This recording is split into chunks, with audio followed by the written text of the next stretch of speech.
Magandang araw mga kababos. Narito ang latest news ngayon sa PBA. Gian Mamuyak nagbigay ng heartfelt message sa Rain or Shine family niya. Rain or Shine, may paalis na naman na isang key player. At SMB kinuha si Matthew Daves sa free agency bilang bago nilang player.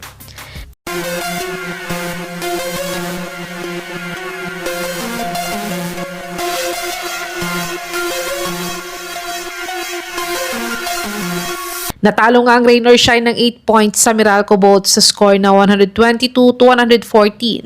At ang best player sa larong ito ay ang rookie ng Meralco na si Jason Brickman na nagtala ng 19 points, 7 assists at 3 out of 5 siya sa 3 points area sa kanilang panalo. At nakuha na nga ng Bolts ang kauna-unahan nilang panalo sa Governor's Cup. Samantalang may 2-game losing streak na nga ang Rain or Shine sa pagkatalo nilang ito. At nagbigay naman ng heartfelt message ang former team captain nilang si Gian Mamuyak sa Rain or Shine family niya. Ayon kay Mamuyak ay noong bata nga daw siya ay pinangarap niyang maglaro para sa Rain or Shine team dahil nire-represent daw nila ang underdog attitude na gagawin ng lahat para lang manalo.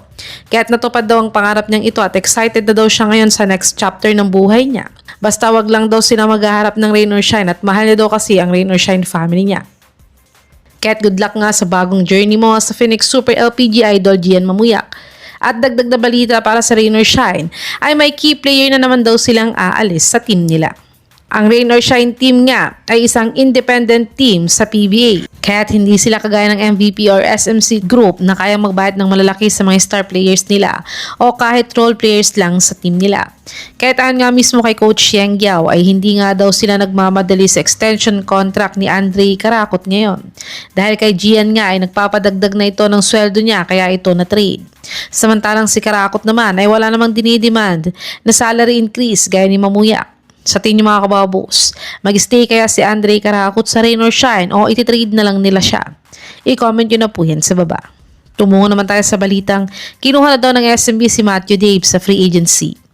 Nakasurvive win nga ang SMB kontra sa Terra Firma Jeep sa score na 109-104.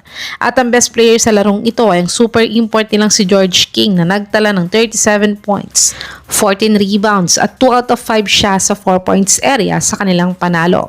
Ang highlights nga ng larong ito ay tambak nga ng 20 points ng Terra Firma sa halftime ng larong ito pero nakakambak lang sa third at fourth quarter pero na-short lang sila sa dulo. At sa panalong nilang ito ay may 2-game winning streak ng ang SMB ngayong conference. At dagdag na balita pa sa kanila ay ayon ng source na to ay pag nakabalik na daw ng galing US si Matthew Daves ay susubukan niya mag-try out sa SMB kahit na practice player lang daw nila sa team nila. Si Daves nga isang combo forward na player na may tangkad na 6'4" at bata pa lang na may edad na 27 years old pa lamang. Sa tingin mga kababos, dapat bang kunin ng SMB bilang bagong player nila sa team si Daves o gawin mo ng practice player nila? I-comment nyo na po yan sa baba.